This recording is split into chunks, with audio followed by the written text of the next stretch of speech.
Vamos a hacer un bizcocho del libro de recetas del estudio Ghibli. Este, de Nausicaa en el Valle del Viento. Atención, que te explicamos la receta. Nausicaa en el Valle del Viento es una película de 1984. Es, de hecho, la película que hizo que se creara el estudio Ghibli. La escena en la que aparece este bizcocho en la película es muy significativa. En esta película, el mundo ha quedado completamente destrozado por las continuas guerras entre los seres humanos.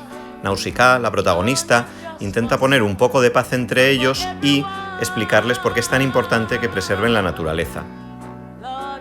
En un momento dado, ofrece a otro de los personajes frutos secos.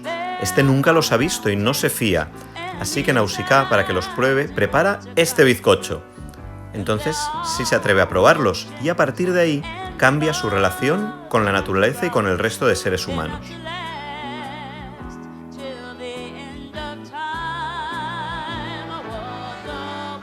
¡Ya está listo!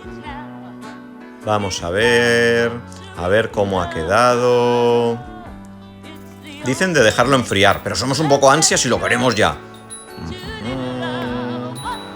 Vamos a ver.